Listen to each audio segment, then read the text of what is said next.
ଭିତରେ ଭଗବାନ ଜଗନ୍ନାଥଙ୍କର ଯୋଉ ଅପୂର୍ବ ମହିମା, ଯୋଉ ଅପୂର୍ବ ଆକର୍ଷଣ, କଣ ଜିନିଷ ତାଙ୍କ ପାଖରେ ଅଛି ଯେ ଏତେ ସମସ୍ତଙ୍କୁ ଆକର୍ଷିତ କରି ସେ ଆମକୁ ନେଇଯାଉଛନ୍ତି। ତାଙ୍କୁ ଦର୍ଶନ କରିଦେଲେ ସଂସାର ଜଞ୍ଜାଳ ତୁଟିଯାଏ। ଏବଂ କଣ ଆମେ ନିଜ ପାଇଁ ଗୋଟେ କିଛି ମାଗିବା ପାଇଁ ଯାଇଛୁ, କିନ୍ତୁ ଜଗନ୍ନାଥଙ୍କୁ ଦେଖିଦେଲେ କିଛି ଆଉ ମନେ ପଡେ ନାହିଁ।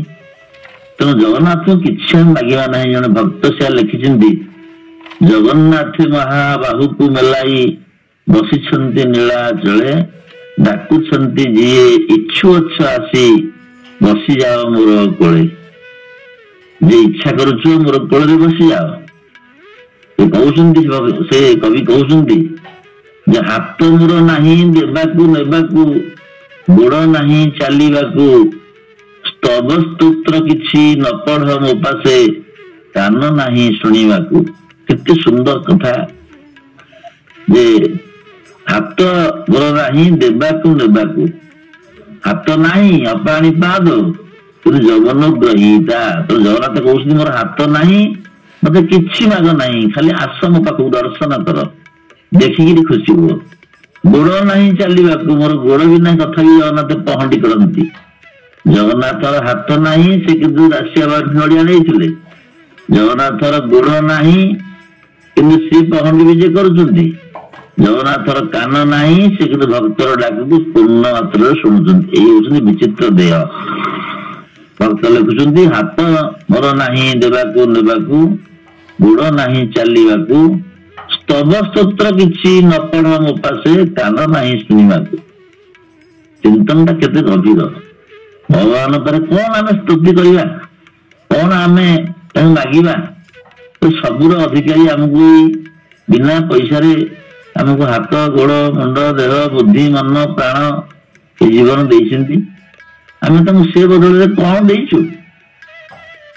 ଆମେ ସବୁ ପ୍ରକାର ପ୍ରାର୍ଥନା କରିକି ଭଗବାନଙ୍କଠୁ ପାଉଛୁ, ତାଙ୍କୁ ଆମେ କଣ ଦଉଛୁ? ସେ ବି ଚାହୁଁନାହାନ୍ତି କିଛି, କେବଳ ଚାହୁଁଛନ୍ତି ଯେ ଭକ୍ତ ମୋ ପ୍ରତି ଆତ୍ମନିବେଦନ କରୁଛି କି ନାହିଁ, ମତେ ମନେ ପକାଉଛି କି ନାହିଁ। ଯାହା ଗୀତାରେ କୁହାଯାଇଛି, ମା ମନୁସ୍ମର ଯୋଗ୍ୟଚ। ସେଇ ଜଗନ୍ନାଥ ମହାପ୍ରଭୁଙ୍କୁ ସ୍ମରଣ କରିକିରି ତାଙ୍କର ମହିମା ଗାନ ଟିକେ ଆମେ ଏଇ କ୍ଷୁଦ୍ର ମସ୍ତିଷ୍କରେ କ୍ଷୁଦ୍ର ପାଟିରେ କରିବା, ଯାହା ଦ୍ଵାରା ଆମର ମୁଖ ପବିତ୍ର ହବ।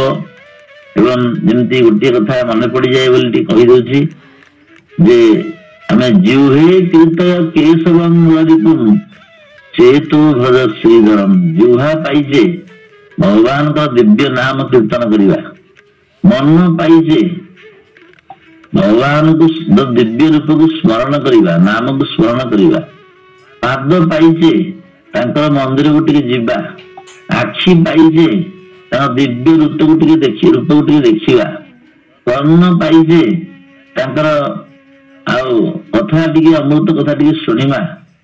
ତେଣୁ ନାସା ଇନ୍ଦ୍ରିୟ ଆମର ଅଛି, ସେଇ ମହାପ୍ରଭୁଙ୍କର ସୁଗନ୍ଧ ତୁଳସୀ ଟିକେ ଆମେ ଘ୍ରାଣ କରିବା।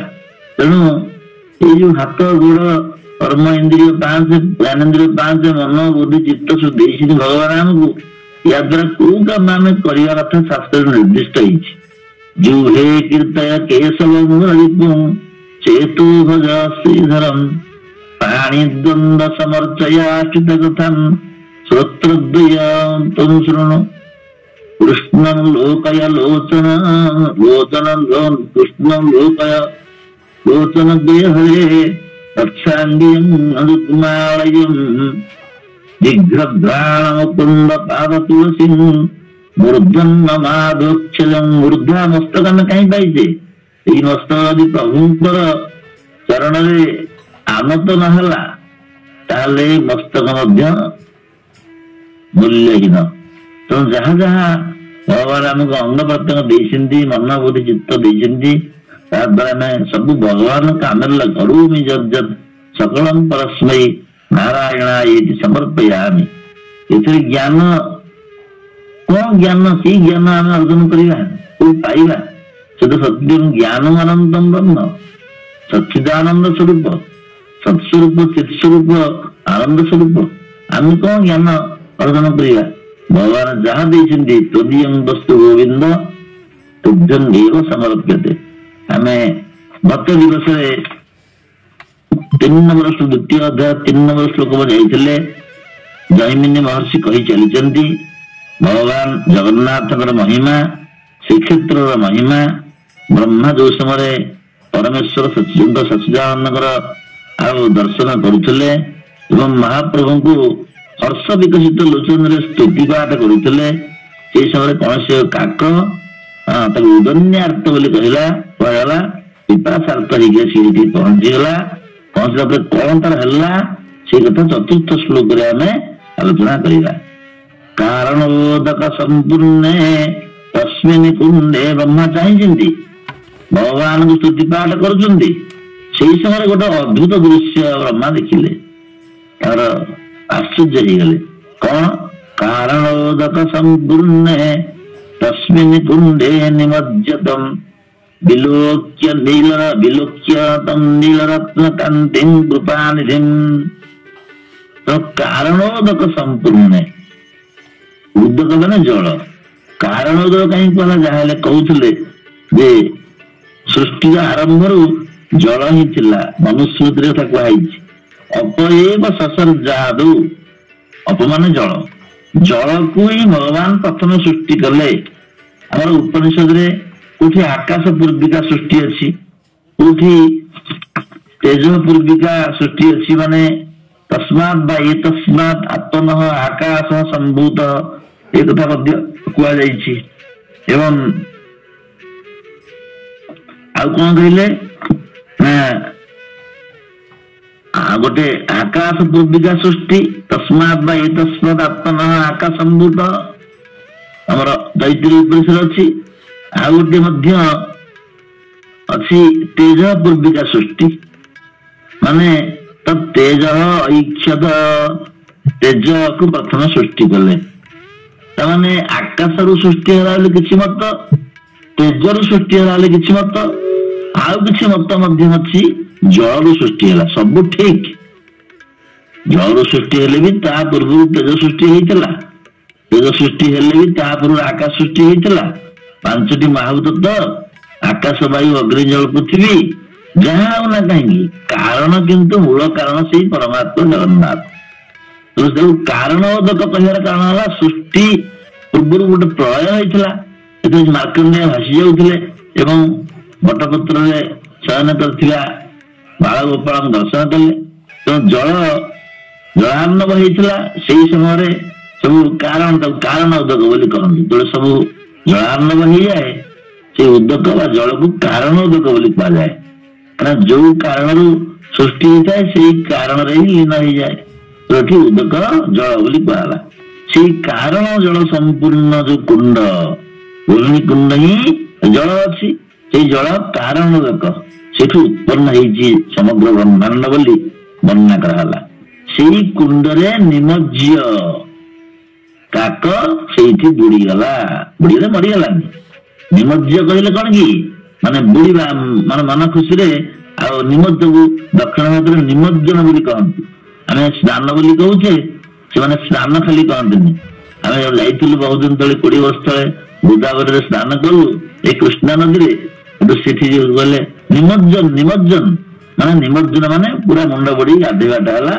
निमज्जन स्नान कहले हुए तो मुंड गाधे न पड़ निमज्जन माने संपूर्ण शरीर पानी बुड़ीब जो काक से निमज्जित हो गला संपूर्ण बुड़ीगला बुड़ीक मरीनी कारणोदक संपूर्ण तस्मिन् कुंडे निमज्जतम कारण जल परिपूर्ण रोहिणी कुंड रे काक निमज्जन कला एवं कईकि से नीलरत्न कांति स्वरूप कृपानिधि भगवान जगन्नाथ को चतुर्भुज रूप विद्यमान जगन्नाथ को नीलमाधव को दर्शन कला नीलरत्न कांति नीलमाधव निज जीवन को सार्थक कला मुक्ति तो पाला निश्चय सार्थक आसो मुक्ति कथा आसो तो जहाँ जल बुड़ीबा द्वारा तार ज्ञान उदय है कहुई आपो नारायती पुट्टा आपो वही नर सुनव आपन जल जल को नारा बोली कहते नारायण माने जल स्वरूप नारायण आप को नारा बोली कहते हाँ आपो वही नरसु नव नर मान जीवर मूल लक्षण है जल एट आम शरीर में 75% जल रोचे आम 2 दिन 3 दिन भात न खाइले मत जापर जल यदि मुहूर्ते कमीगला वायु यदि खूब कम समय आमको छाड़ीगला आम मृत्यु हो कारण जल भितर कुंड रोहिणी कुंड निमज्जन कला काक एवं देखिला नीलरत्न कांति महाप्रभु नील महादेव को देखिला कृपा पारा बार सजल जल श्रेणी रुचिर देखला पर कौन तर है बुड़ी तो गला से कौन है ये कथा आम 5 नंबर श्लोक आसले जाना कौन है काक देहम समुत्सृज्य लुठमान मुखितु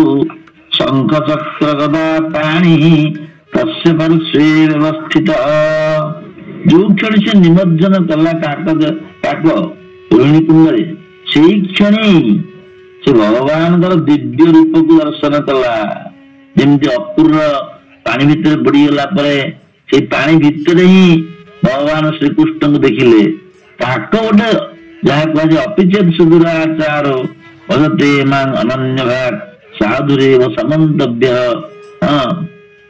सम्यक व्यवस्थित तेणु संगे संगे तार काक देह से परित्याग करदेला आम आलोचना करमी काक देह परित्याग कला काक देह परित्याग कर संगे संगे भूमि में पड़गला भूमि लुंठित होकर काक शरीर परित्याग कर संगे संगे से निजे चतुर्भुज हो गला जहा पड़ा कौन ना ब्रह्मवेद ब्रह्म भवती जे ब्रह्म को जाने से स्वयं ब्रह्म हो जाए तेणु आम कह काक यदि ब्रह्म को जानिला ना केमती जानिला सी सीना ये काक देह धारण कौन सी कारण कि सी जो भगवान को संस्पर्श आसला क्षेत्र संस्पर्श आसला सांगे सांगे तार पितृजन्मर संस्कार सब लोप हो से पुणी संततर आम तो मूल स्वरूप है आम सुनंत विश्व अमृत सपुत्र आम तो अमृतमय परमात्मार संतान फिर काक कौन से गीतार कहला विद्या विनय संपन्ने ब्राह्मणे गविहस्तिनि सुनी चैव सुपाके च पंडिता समदर्शिन कोठी भगवान प्रकाश कम जना पड़ुची तो कौट अधिक जना पड़ुची भगवान सबुठी समान रूप में अच्छा आम जो गले बंधु भगवान समान रूप अच्छा किंतु कौटी भगवान प्रकाशित होती तो कौटे हो पाना चलवा कथा तेणु सी काक देह को परित्याग कर किए कर खाली काक देह को परित्याग भगवान दिव्य रूप दर्शन कला भगवान पुनः पुनः से बारंबार भूल लुंठित है से भूमि गढ़ला तेणु गड़ू गड़ू गड़ू गड़ू से काक शरीर को परित्याग करला भागवत भी केते जिन वर्णना कराई माने व्यक्ति केमती देह को परित्याग करे संस्कारी ये प्रजापति चौमला प्रजापति है अंत काले च मामेव स्वर्ण मुक्त कलेवरम निजे शंख चक्र गदाधारी हो गला कना भगवान साधुज्य मुक्ति सारूप्य मुक्ति भगवान रूप को धारण कर मुक्ति मिले सारूप्य मुक्ति बोली कहवा साधुज्य नुहे साधुज्य पाख्य रहा सारूप्य मुक्ति भगवान का रूप धारण करना सारूप्य मुक्ति जहाँ गोपी मान जो भगवान श्रीकृष्ण को आराधना करुले भगवान श्रीकृष्ण गुणगान करुले से निजे मन मन भगवान श्रीकृष्ण रूप होते गोटे गोपी आउ गोटे गोपी को देखुची श्रीकृष्ण भगवान को देखुची सी आउ जहाँ देखुची सब ब्रह्ममय चिंता करी भगवान श्रीकृष्ण मधुर रूप को चिंता करी सी आउ निज रूप को भूली जाकि से रूप धारण करदे ब्रह्म वेद ब्रह्म भवती जहाँ कहुई उपनिषद से कथा ये कहला से निजे शंख चक्र गदाधारी होगला निजे नारायण स्वरूप होगला निजे चतुर्भुज होगला ये गोटे भल कथा मन पड़ जाए जे आमर पंडित जन पंडित वैकुंठ नंद थे चलिए पाठ पढ़ाऊे दर्शन शास्त्र से दिन मत कहले अरे तू जगन्नाथ को देखी सब देखी जाइए ना केते मूर्ति अच्छा से परीक्षा कर पचारे बोले 3 मूर्ति ନା ଆଉ ସୁଦର୍ଶନ କଣ ଗାଧେଇ ଗଲେ? ନା ଚାରି ମୂର୍ତ୍ତି। ନା ଚାରି ମୂର୍ତ୍ତି ଅଛନ୍ତି ତାହେଲେ ଠିକ ଚତୁର୍ଦ୍ଧା ମୂର୍ତ୍ତି ତ କୁହାଯାଉଛି। କେତେଟା ହାତ କିରେ? ମୁଁ କହିଲି ଆଜ୍ଞା ହାତ ଚାରି। ନା କାହାର କାହାର? ନା ବଳଭଦ୍ରର ଦୁଇ, ଜଗନ୍ନାଥର ଦୁଇ। ନା ଚାରି ମୂର୍ତ୍ତି ଯଦି ହେଲେ ଜଣଙ୍କର ଯୋଡେ ହାତ ହେଲେ ତ 4 2 8 ହବ। ଜଣଙ୍କର ଚାରି ହାତ ହେଲେ 4 2 16 ହବ। ଆଉ 2 4 କେମିତି ହେଲା? ମୂର୍ତ୍ତି ଚାରି, ହାତ ବି ଚାରି। ଆଶ୍ଚର୍ଯ୍ୟ ହେଇଗଲି, ମତେ କଣ ଚିନ୍ତା ଆମେ କରିନଥିଲେ କଥା। ମୂର୍ତ୍ତି ବି ଚାରି, ଜଗନ୍ନାଥ, ବଳଭଦ୍ର, ସୁଭଦ୍ରା, ସୁଦର୍ଶନ। ହାତ ବି ଚାରି, କାରଣ ବଳଭଦ୍ରଙ୍କର ଅଛି ହାତ, ଜଗନ୍ନାଥ ହାତ ଅଛି, ସୁଦର୍ଶନ ହାତ ନାହିଁ। ଦି ଭାଇ ଅଛନ୍ତି, ଦି ପଟେ ହାତ ଅଛି, ହାତ କଣ କରିବେ? ତେଣୁ ଇଏ ହଉଛି ଚତୁର୍ଭୁଜ ବିଚିତ୍ର ବିଗ୍ରହଧାରୀ। ଆମେ ସବୁଠି ରାମ, ଲକ୍ଷ୍ମଣ, ସୀତା ଦେଖିଲୁ। ରାମଙ୍କର 2 ହାତ, ଲକ୍ଷ୍ମଣର 2 ହାତ, ଭରତର 2 ହାତ, ଶତ୍ରୁଘ୍ନର 2 ହାତ, ହନୁମାନର 2 ହାତ, ସୀତାଙ୍କ 2 ହାତ। କାହାର ତ ଆଉ ରାମ, ଲକ୍ଷ୍ମଣ, ଶତ୍ରୁଘ୍ନ 4 ହେଇକି ତ 4 ହାତ ହଉନାହିଁ। ସେଇ ତାର ଏଠି ଜଗନ୍ନାଥ ଏଇ ବିଚିତ୍ରତା ଯେ ମୂର୍ତ୍ତି ବି ଚାରି, ହାତ ବି ଚାରି।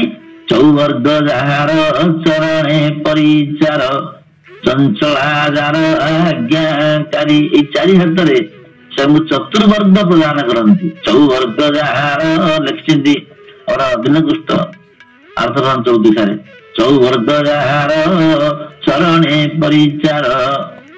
ହଁ, ଚୌବର୍ଗ ମାନେ ଧର୍ମ, ଅର୍ଥ, କାମ, ମୋକ୍ଷ, ଚତୁର୍ବର୍ଗ। ଇଏ ଯାହାଙ୍କ ଚରଣରେ ଲୁଟୁଛନ୍ତି, ଜଗନ୍ନାଥଙ୍କ ଚରଣରେ।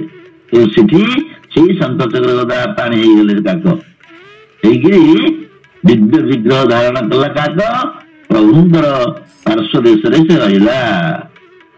ତେଣୁ ଏଠି ସାମିତ୍ୟ ମୁକ୍ତି ମଧ୍ୟ ହେଲା, ପାର୍ଶ୍ୱ ସାୟୁଜ୍ୟ ମଧ୍ୟ ହେଇଗଲା। ଯାହା ଉପନିଷଦରେ କୁହାଯାଉଛି ବ୍ରହ୍ମ ବେଦ ବ୍ରହ୍ମେ ଭବତି, ତାକୁ ଏଇ ସ୍କନ୍ଦ ପୁରାଣ ପୁରୁଷୋତ୍ତମ ମାହାତ୍ମ୍ୟରେ ବୁଝେଇ ଦିଆଗଲା।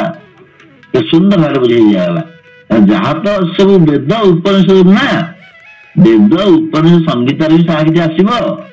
ଆଚ୍ଛା, ଏଠି ଆଉ ଗୋଟେ କଥା ପ୍ରଶ୍ନ ଉଠୁଛି ଯେ କାକ ତାହେଲେ ନିଶ୍ଚିନ୍ତ ଭାବରେ ତାର ସବୁ ଅଜ୍ଞାନ ଧ୍ୱଂସ ହେଇଯାଇଛି ଏବଂ ଶେଷରେ ମୁକ୍ତି ପାଇଲା ମାନେ ସେ ନିଶ୍ଚିନ୍ତ ଭାବରେ ପରମାତ୍ମା ଚିନ୍ତା ନିଶ୍ଚୟ କରିଛି। ହଠାତ୍ ତାର ହେଇଗଲା ଅନ୍ତ କାଳେ ଯାହା ଆମର ଗୀତାରେ ବର୍ଣ୍ଣନା କରାହଉଛି। ଅନ୍ତ କାଳେ ଚ ମାମେବ ସ୍ମରଣ ମୁକ୍ତ୍ୱା କଳେବରମ୍ ଯଃ ପ୍ରୟାତି ତେ ସମଦ୍ଭାବଂ ଜାତି ନାସ୍ତ୍ୟତ ସଂଶୟ। ଗୀତାର 18ମ ଅଧ୍ୟାୟ 8ମ ଅଧ୍ୟାୟରେ ସେ କଥା କୁହାଯାଇଛି। ଏଇ ଶ୍ଲୋକଟିରେ ଜୀବନ ମୁକ୍ତି ଆଉ ବିଦେହ ମୁକ୍ତି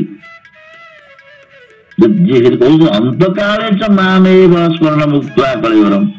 ଅନ୍ତକାଳରେ ଯିଏ ମୋର ଦିବ୍ୟ ରୂପକୁ ସ୍ମରଣ କରେ, ଯଃ ପ୍ରୟାତି ସ ପ୍ରୟାତି ସଃ ପ୍ରୟାତ ସମଦ୍ଭାବଂ ଜାତି ନାସ୍ତ୍ୟ ସଂଶୟ।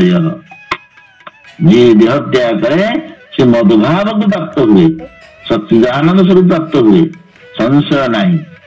ତେଣୁ ଏଇ ଶ୍ଲୋକଟିରେ 2 ପ୍ରକାର ଯୋଉ ମୁକ୍ତି ଅଛି, ଗୋଟେ ହଉଛି ସେ ତ ସାୟୁଜ୍ୟ ସ୍ୱରୂପ ଗଲା, ଆଉ ଗୋଟେ ଯୋଉ ମୁକ୍ତି ଜୀବନ ମୁକ୍ତି, ବିଦେହ ମୁକ୍ତି।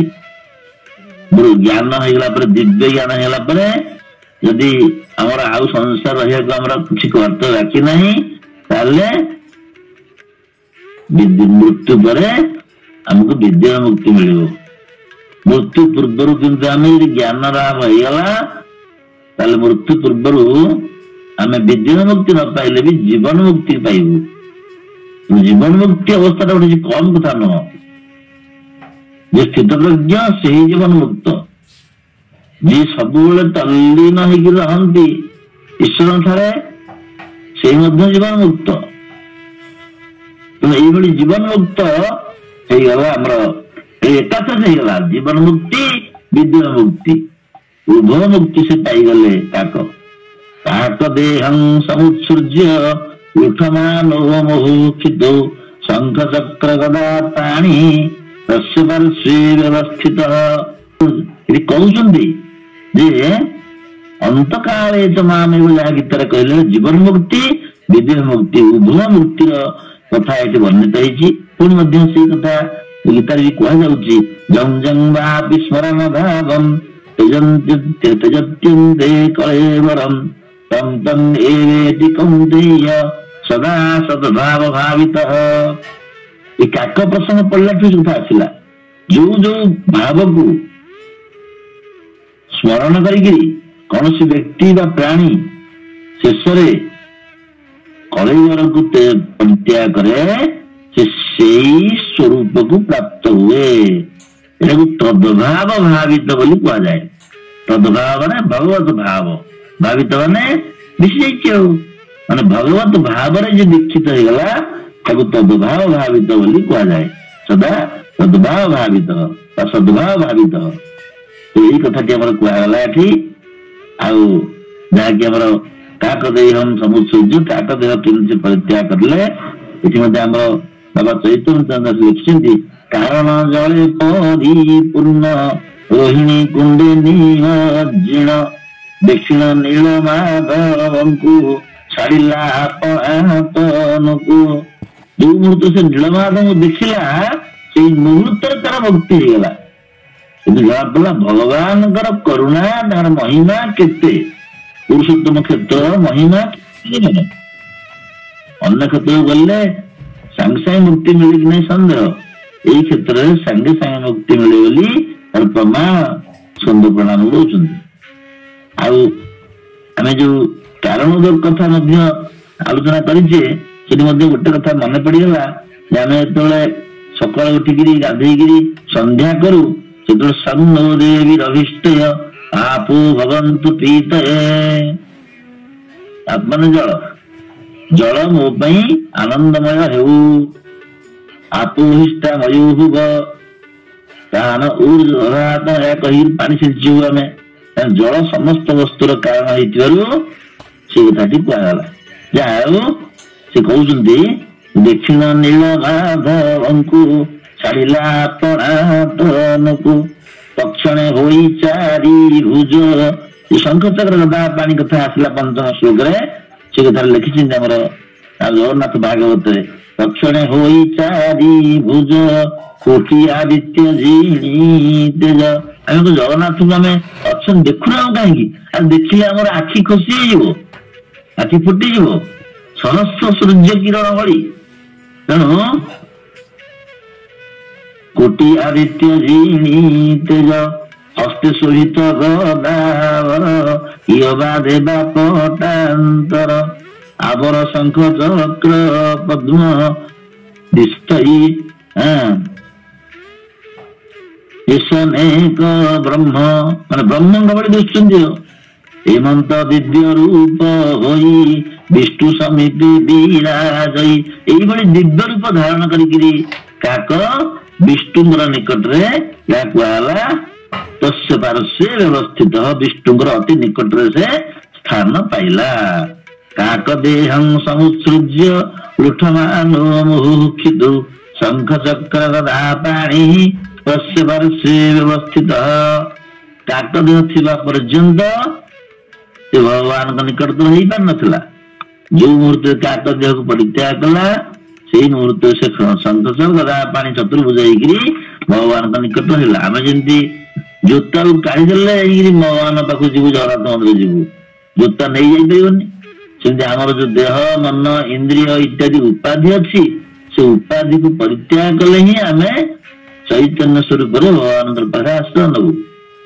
जदि आम उपाधि को परित्याग न करूँ जगन्नाथ को ने केमती गोटे पिला देहरे धूली दूषित अगमता कर माँ ताक धुआधुई कर दौर ना आग तो भगवान आमर विभिन्न जो देह इंद्रिय मन बुद्धि चित्त अहंकार सब अहंकार गोटे उपाधि काम क्रोध लोभ मोह मद मात्सर्य देह इंद्रिय मन बुद्धि सबुड़ा गोटे उपाधि सबू उपाधि को भगवान परिष्कार कला आम पाक ने यही कथा आम ये जानलु।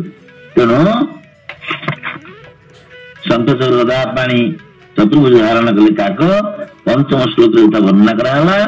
षष्ठ को आसवा षष्ठ कौन विषय वस्तु रहिले ना ब्रह्मांड गोटे संशय मन है गोटे काउटे सका उठ विष्ठा खाए अति नीच प्राणी सी पुणी यही चतुर्भुज धारण करदे अल्प टिके समय भितर जदि एमती सब प्राणी माने आई स्थान को आसिक चतुर्भुज को धारण करदे किसी परिश्रम पड़ोनी ତାହେଲେ ସୃଷ୍ଟି କେମିତି ରହିବ?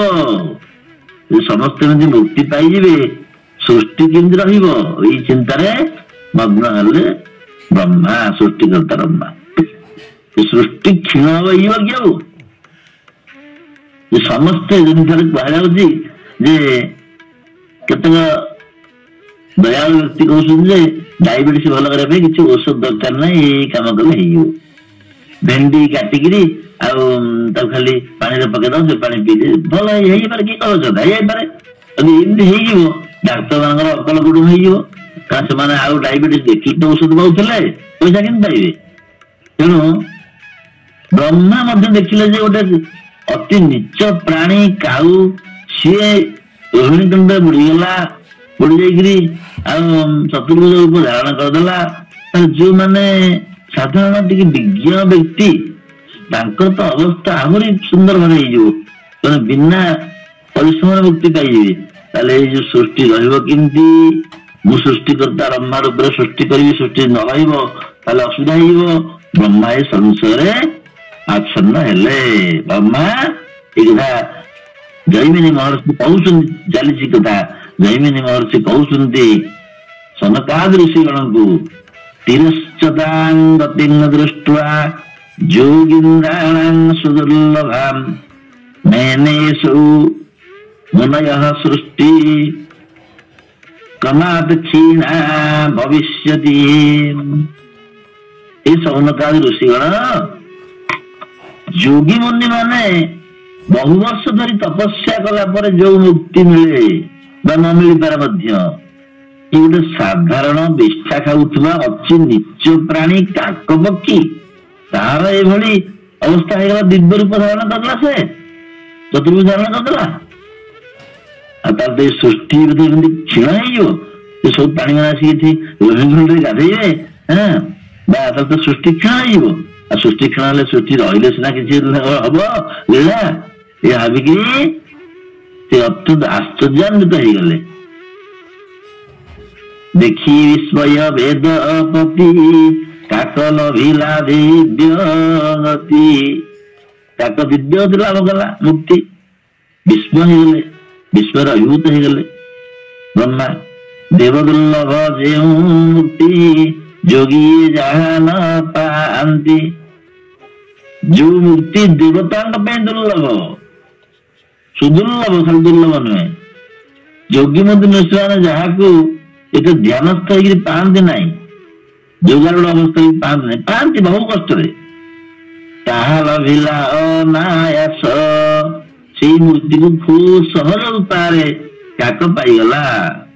କେବଳ କାରଣ ଆୟାସ, କୋଉ କାରଣରୁ ପାଇଲା ସେ ତ ଗୋଟେ ଅଲଗା କଥା ଭଗବାନ ଆଉ କହୁଛନ୍ତି। କେବଳ କାରଣ ବାୟସ କ୍ରମଶ ସୃଷ୍ଟି କ୍ଷୀଣ ହୋଇ ମୁଁ ଏବେ କିସ କରିବାଇ। ସୃଷ୍ଟି ଆସ୍ତେ ଆସ୍ତେ କ୍ଷୀଣ ହେଇଯିବ, ମୋର ଆଉ କିଛି ଆବଶ୍ୟକତା ରହିବ ନାହିଁ, ବ୍ରହ୍ମା ବୋଲି କିଛି ଗୋଟେ ପୋଷ୍ଟ ରହିବ ନାହିଁ। ତ ଏଇ କଥା ସେ ମନେ ମନେ ଭାବିକିରି ବିସ୍ମୟାଭିଭୂତ ହେଇଗଲେ। ଯୋଉ କାକ ଗୋଟେ ତ୍ରିଜଗ ପ୍ରାଣୀ, ତ୍ରିଜଗ ଯୋଉନି ସମୂତ ପ୍ରାଣୀ, ଯଦି ସେଭଳି ମୁକ୍ତି ପାଇଗଲା ତାହେଲେ ଅନ୍ୟମାନେ ତ ସୁବିଧା ପାଇବେ। ଯଦି ଗୀତାରେ କୁହାଯାଇଛି ଅବିଚେତ ସୁଦୂରାଚାରୋ ଭଜତି ମାଂ ଅନନ୍ୟ ଭାଗ ସାଧୁରେବ ସମନ୍ତବ୍ୟ ଇଦବ୍ୟସ୍ତଦୁଚ୍ୟତେ। ତାକୁ ଦୁର୍ଗ କହନ୍ତି ଯିଏ ଏଭଳି ଦିବ୍ୟ ଗତି ପାଇଯାଏ। ଏବଂ କାକ ଏଠି ଦିବ୍ୟ ଗତି ପାଇଗଲେ, ତ୍ରିଜଗ ଯୋଉନି ସମୃଦ୍ଧ ପ୍ରାଣୀ ହେଇକି ମଧ୍ୟ ଆଉ ଗୋଟେ ଗୋଟେ ଅତି ନିଚ ନିଚ ଯୋଉ ଜାତିର ନା। ଆଉ କାହିଁ ହଂସ, କାହିଁ କାଉ, କାହିଁ କୋଇଲି, କାହିଁ କାଉ। ମୋର କୁହାଯାଇଛି ଗୋଟେ ସୁନ୍ଦର କଥା ଯେ କାଉ ବି ଦେଖିବାକୁ କଳା, କୋଇଲି ଦେଖିବାକୁ ବି କଳା, କିନ୍ତୁ କାଉ ବୋବେଇଲେ କୋଇଲି ଭଳିଆ ବୋବେଇ ପାରିବ? ତେଣୁ କାକ ପାକ କାକ କାକ ପିକ ପିକ। ଯେତେବେଳେ ବସନ୍ତ ସମୟ ଆସିବ ସେତେବେଳେ କାଉ ବୋବେଇ ପାରିବନି, ଚୁପଚାପ ପଳେଇବ। କୋକିଳ କିନ୍ତୁ ଦହ କୁଜ ବୃକ୍ଷ ଗହଳ ରହିକି ସେ ପୂଜନ କରିବ, ଦେଖେଇବ ନାହିଁ କୋକିଳ। ଆମର ଗୋପବନ୍ଧୁ କୋକିଳ କବିତା ଲେଖିଛନ୍ତି, କେତେବେଳେ ଆଲୋଚନା କରିବା ଏ କୋକିଳ କିଭଳି ଗ୍ରହଣୀୟ ହଉଛି, ଆମ ସମସ୍ତର ଆଦରଣୀୟ ହଉଛି, ତା ସ୍ୱର କେମିତି ମଧୁର, ଏଇ କଥା ସେ ଲେଖିଛନ୍ତି। ତେଣୁ କାକ ଗୋଟିଏ ନିଚ ପକ୍ଷୀ, କୋକିଳଠୁ ବହୁତ, ଧଳା କଳା ହେଲେ ମଧ୍ୟ କୋକିଳ ଭଳି ବହୁତ ନିଚ। ସେ ଯଦି ଏଇଭଳିଆ କଥା ପାଇଲା ପିଚ ସୁଦୂରାଚାର ଭଜତେ ମାଂ ଅନନ୍ୟଭାଗ, ତାହେଲେ ଅନ୍ୟମାନଙ୍କ କଥା କଣ କହିବା? ଯୋଉମାନେ ଯୋଗ ଧ୍ୟାନ ପ୍ରାଣାୟାମ ଭକ୍ତି କରୁଛନ୍ତି ନିଶ୍ଚୟ ପାଇବେ। ତେଣୁ ଏଇ କ୍ଷେତ୍ର ପୁରୁଷୋତ୍ତମ କ୍ଷେତ୍ର ଏଇଭଳି ମହିମା, ଯାହାକୁ କୁହାଯାଏ ଜଳେ ସ୍ଥଳେ ଚାନ୍ତରିକ୍ଷେ ଭଗତି ଶ୍ରୀ ପୁରୁଷୋତ୍ତମେ। ଏଠି ଜଳରେ ମଲେ ଜଳରେ ମଲେ ଯେ ଜଳଚର ମାନେ କୁମ୍ଭୀର ଫିମ୍ଭୀର ମୁକ୍ତି ପାଇବେ। ତାପରେ ସ୍ଥଳ ଭାଗରେ ପ୍ରାଣୀ ମାନେ, ଅନ୍ୟ ପ୍ରାଣୀ ମାନେ ଅଛନ୍ତି, ଗାଈ କୁକୁର ଛେଳି ମେଣ୍ଢା ମଣିଷ, ଏଗୁଡ଼ା ସବୁ ସ୍ଥଳଚରରେ ଅଛନ୍ତି, ସ୍ଥଳଚର ପ୍ରାଣୀ। ଆଉ ଗୋଟେ ହେଲା ଆକାଶଚର ପକ୍ଷୀ। ଯେ କଥା କାହିଁକି କୁହାହେଲା କି, ତାହେଲେ କାକ ପକ୍ଷୀ ଆକାଶରେ ବିଚରଣ କରେ। ଯଦି କୌଣସି କ୍ଷେତ୍ରରେ ଆକାଶରେ ଯାଉ ଯାଉ ଜଗନ୍ନାଥ କଥା ଭାବିଲା, ତାହେଲେ ମଧ୍ୟ ମୁକ୍ତି ମିଳିଯିବ। ମନ ଆକାଶରେ ଜଗନ୍ନାଥ ଚିନ୍ତା କରିବା, ତାହେଲେ ମୁକ୍ତି ଆମକୁ ଖୁବ ସୁବିଧାରେ ମିଳିଯିବ। ଏଇ କଥାଟି କହିଲେ ଜଳେ ସ୍ଥଳେ ଚାନ୍ତରିକ୍ଷେ ଭଗତି ଶ୍ରୀ ପୁରୁଷୋତ୍ତମେ ଭଗବାନ କହିଛନ୍ତି। ଉପନିଷଦରେ ପୁରାଣରେ କୁହାଯାଇଛି କଥା। ଯଦି ଗୋଟେ କାକ ମୁକ୍ତି ପାଇଗଲା, ତାହେଲେ ଭକ୍ତି ଜ୍ଞାନ ସମ୍ପନ୍ନ ଯେ ଶ୍ରେଷ୍ଠ ପ୍ରାଣୀ ମନୁଷ୍ୟ, ଯେ ଦିବ୍ୟ ଜ୍ଞାନର ଅଧିକାରୀ ବୋଲିକି ଭାଗବତ ମୁଁ କହନ୍ତି, ତାଙ୍କ କଥା ଆଉ କଣ କହିବା? ଅପିଚେତ୍ ସୁଦୂରାଚାର ଭଜତେ ମାଂ ଅନନ୍ୟଭାଗ ସାଧୁ ଏବ ସମନ୍ତବ୍ୟ ସମବ୍ୟବସିତ ହିସ। ଏଇ ଶ୍ଲୋକରୁ ଜଣା ପଡୁଛି ଯେ କାଉଟେ ପାରିଲା ଆମେ ପାରିବାନି। ଯୋଉ କାଉର ସଂସ୍କାର କିଛି ନାହିଁ, ସିଏ ଯଦି ମୁକ୍ତି ପାଇଗଲା ଅନାୟାସରେ ଖାଲି ନିମଜ୍ଜନ କରିକିରି, ଆମେ ତ ବହୁତ କିଛି ଅଧିକ ଅଛେ, ଆମେ କାହିଁ ପାଇପାରିବାନି? ଏଇଭଳି ଆଉ ଗୋଟେ ଦୃଢ ସଂକଳ୍ପ ଆମେ ଆଣିବାକୁ ପଡିବ ଯେ ଇହ ଜୀବନ ଭିତରେ ହିଁ ମୁଁ ନିଶ୍ଚୟ ଆତ୍ମାକୁ ଦେଖିବି। ତେଣୁ ଭଗବାନ ଏଠି ଆଉ ଯାହା ଆଗରୁ କହିଦେଇଛନ୍ତି, ଆଉ ଶ୍ରୀକ୍ଷେତ୍ର ମହିମା ଏବେ ଜୈମିନୀ ଚଲେଇଛନ୍ତି। ଏଇ ପୁରୁଷୋତ୍ତମ କ୍ଷେତ୍ର ଯୋଉ ଅପୂର୍ବ ଅଦ୍ଭୁତ ମହିମା ପ୍ରକାଶିତ ହେଇଛି ଏଇ ଶ୍ଳୋକରେ। କ୍ଷେତ୍ରର ମହତ୍ଵଟା ଏଭଳି ଯେ ଏଠି ଖାଲି ପହଞ୍ଚି ଗଲେ ଆପେ ଆପେ ଦିବ୍ୟ ଜ୍ଞାନ ଉଦୟ ହେଇଯିବ, ଆପେ ଆପେ ଦିବ୍ୟ ଶିହରଣ ମଧ୍ୟ ଆସିବ। କାହିଁକି ପ୍ରଭୁ ନାରାୟଣ ଜଗନ୍ନାଥ ନିଜଠି ଆଶ୍ରିତ ହେଇଥିବା ପ୍ରାଣୀଙ୍କୁ ଅନନ୍ୟ ଭକ୍ତି ବା ଦିବ୍ୟ ଜ୍ଞାନ ପ୍ରଦାନ କରନ୍ତି। ଅନନ୍ୟ ଭକ୍ତି ବିନା, ଦିବ୍ୟ ଜ୍ଞାନ ବିନା ଭଗବାନଙ୍କ ନିକଟତମ ହେଇପାରିବ ନାହିଁ। ଆଇଦର ଭକ୍ତି ନହେଲେ ଜ୍ଞାନ, ଯେ ସମାନେ। ତେଣୁ ନିଜଠି ଆଶ୍ରିତ ହେଇଥିବା ସମସ୍ତ ପ୍ରାଣୀଗଣଙ୍କୁ ସେ ଅନନ୍ୟ ଭକ୍ତି ପ୍ରଦାନ କରନ୍ତି, ଦିବ୍ୟ ଜ୍ଞାନ ବି ପ୍ରଦାନ କରନ୍ତି। ସେ ଦୃଷ୍ଟିରୁ କାଉର ମଧ୍ୟ ଦିବ୍ୟ ଜ୍ଞାନ ଉଦୟ ହେଇଥିବ ଏବଂ କାଉର ମଧ୍ୟ ପୂର୍ବ ଜନ୍ମର ସଂସ୍କାର ଉଦ୍ବୁଦ୍ଧ ହେଇଥିବ। ଆମେ କେମିତି ଜାଣିବା? ଇଏ ଗୋଟେ ସିନା କାକ ଜନ୍ମ ଖାଲି ପାଇଯାଇଛି, ପୂର୍ବ ଜନ୍ମରେ ସେ କାକ ହୁଏତ ଆଉ କିଛି ଦିବ୍ୟ ସଂସ୍କାର ଥିବ, ଅଭିଶପ୍ତ ହେଇକିରି କାକ ହେଇଯାଇଥାଏ। ଯେମିତି କିଏ ଋଷି ଆଉ ସର୍ପ ରୂପ ଧାରଣ କରି ମନୁଷ୍ୟ, ସେମିତି କାକ ଆଉ ଜୀବନ ତାର ଏବେ ସିନା ଦେଖୁଛେ ଆମେ। କିଏ କହିବ ଯେ କାକ ଆମର ପିତା ମାତା ନୁହନ୍ତି ବୋଲିକିରି, କିନ୍ତୁ ତାର ଦେହାନ୍ତ ହେଇଯାଇଛି। ତେଣୁ କାକ ପ୍ରସଙ୍ଗ କହିକିରି ଭଗବାନ ଆମକୁ ଜଣେଇ ଦଉଛନ୍ତି ଯେ ଦେଖ, କାଉଟେ ଯଦି ମୁକ୍ତି ପାଇଲା, ତମେ ତ ବହୁତ ପୁନରମଣା ପୁଣ୍ୟ ଭଗତା ରାଜସ୍ୱ ତଥା जो दुराचार व्यक्ति भगवान को चिंता करके मत पाईगला भगवान पाईगला सेठी जो ध्यान संपन्न भक्त ज्ञान वैराग्य संपन्न साधक पक्ष तो अति अनायास अचिंत्या खड़ुरे भावा न तान तर्केण जो भाव गुड़ाक अचिंत्य तर्क योजना कले चलनी केमिति मुक्ति पाइला ये शास्त्रीय उत्तर कर लाभ नहीं भगवान चाहिए सब कुछ कर्तुम न कर्तुम अन्यथा कर्तुम काक प्रसंग देखिए ब्रह्मांड संदेह जो है कौन संदेहटा है 7 श्लोक कहे मनुष्याधिकृते मगुतु वेदांते संशयो भवेत् न किंचित दुर्लभम चेह विष्णु भगतस्य विद्यते। कौन जाना पड़ा विष्णु भक्त मान किसी भी दुर्लभ नुहे चाहिए सब किसी करें मनुष्य मान मुक्ति मनुष्य मैंने केमती मुक्ति पाइबे से विषय वेदांत मत संशय ज्ञान द्वारा कि वैराग्य द्वारा ही संशय देखा जाउछि किंतु ये पुरुषोत्तम पवित्र पुरुषोत्तम क्षेत्र में किसी संदेह नहीं विष्णु भक्त मान किसी भी दुर्लभ नहीं विष्णु भक्त मान चाहिए सब किसी पाइपर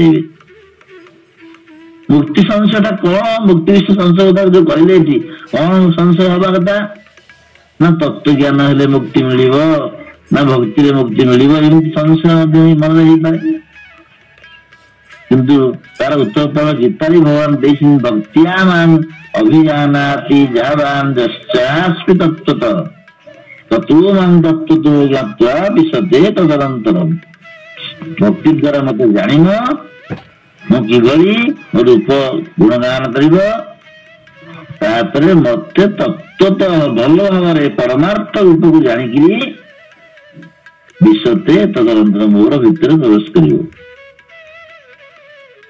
तेणु मनुष्य जन्म में आम शुभ कर्म करुचु अशुभ कर्म करुचु शुभाशुभ कर्मर मिश्रण फल हूँ मनुष्य जन्म पाइबा से अज्ञान अवश्य पुणी से मनुष्य बुझी मड़ी बुड़ी रही असुर जोनि की प्राप्त हूँ केते कष्ट कर भगवान आमको असुर जोनि आणिकी मनुष्य जन्म भर्ती कर मनुष्य देह दिव्य ज्ञान देखिए संतोष भगवान सुरेश्वराचार्य कहती मनुष्य दिए किम जन्म पाइब शुभै प्राप्नोति देवत्वं निषिद्धिर्नार किन्नतिम् उहाभ्यं पुण्य पापाभ्यां मानुषं लभते वसः। केवल शुभ कर्म कले देवता हब केवल निषिद्ध कर्म कल नरक गति पाइब राक्षस जन्म पाइबे पुण्य अपुण्य मिशिकी किसी कर मनुष्य ताले मनुष्य जन्म पाइब अनेक जन्म तप फले मनुष्य जन्म मही तले दुर्लभ नरक भर नरक निस्तारण द्वार नरक द्वारटा हूँ नरक निस्तारण द्वार मनुष्य देह दिव्य भगवान मनुष्य देह दिव्य ज्ञान देखी संतोष भगवान जी परमात्मदर्शी जी विष्णु भक्त ता पक्षे किसी दुर्लभ न जमी नारद भागवत कहुई भक्ति बिनु अंतर्गत केबे नुह प्रशस्त भक्ति बिना अनन्य भक्ति बिना निर्मल भक्ति बिना निष्काम भक्ति बिना आमको केबेले उत्तम ज्ञान मिलिब नाही हृदय प्रशस्त हम ना तो मनुष्य जो मुक्ति पाए से संशय वेदांत ज्ञान द्वारा ना मिश्रण द्वारा कि योग द्वारा किंतु विष्णु भक्त किसी दुर्लभ नुहे।